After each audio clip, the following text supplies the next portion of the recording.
shocking murder case underway now in downtown Phoenix, and it is promised to be filled with testimony about sex, religion, and details of this gruesome death. Thanks for choosing us. I'm Katie Ramble. And I'm Steve Irvin. This is the couple during happier times. Jodi Arias and Travis Alexander met in 2006, but by June of 2008, prosecutors say she killed him when he tried to end their relationship. ABC 15's Brian Webb joins us now with more. And Brian, Jodi is accused of a pretty vicious attack in this case. Accused of shooting her boyfriend, stabbing him 27 times, and then finally slit his throat just to make sure she finished the job.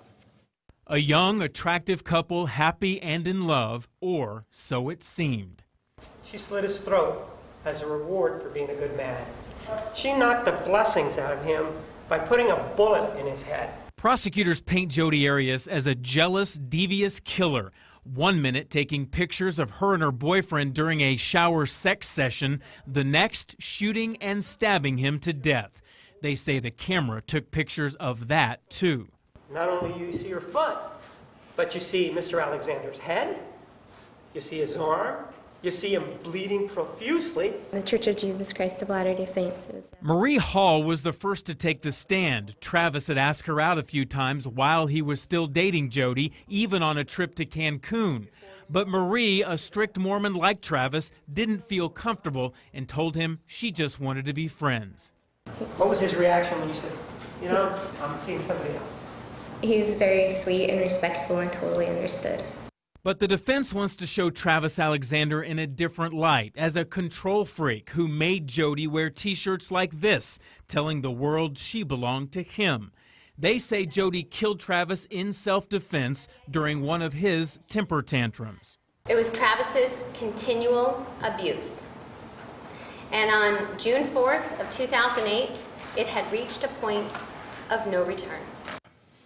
The most disturbing part of the day, a picture of Travis slumped down in the shower. He'd been dead for a while, his throat cut from ear to ear. And, you know, his family was in there, quickly turned away, and all of them started to cry. I'm surprised they didn't ask them to leave the court, or give them the option to leave the courtroom. It was tough for me to see. I'm sure. Much less them. Day. Well, meantime, we mentioned the big bombshell in court today. The defense portraying Arias as the victim of an abuser, driven to kill just to survive. Her attorneys painting an unflattering picture of Alexander, and we talked with Beth Karras from In Session TV earlier tonight. The portrait of Travis Alexander that's coming out of this, though, is pretty interesting, because after his murder, many people were saying he was a devout Mormon, he was a motivational speaker. It's pretty indisputable that he was having a sexual relationship with this woman that got pretty heated and obviously even involved pictures. Jurors saw some of those pictures in the defense opening statement. Really raunchy, graphic pictures of a naked Jodi Arias that Travis Alexander took. There are pictures, we are told, they'll see later in the trial, of them actually having sex earlier in the day.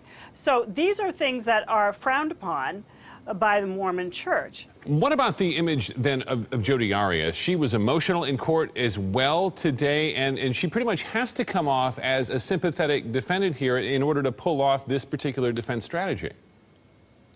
She sure does, and she cried at least twice today when the prosecutor was describing the crime scene and how the state believes the murder went down. There's a good chance she's going to testify, and of course what she says and how she comes off will be most important to that jury. But you really only need 1 or 2 jurors to believe that, you know, there may be something going on here. We put the entire interview with Beth Karras on our website. Just go to abc15.com, and we'll continue to stay on top of the Jodi Arias trial as it unfolds. Stay with ABC 15 and abc15.com for the very latest. Valley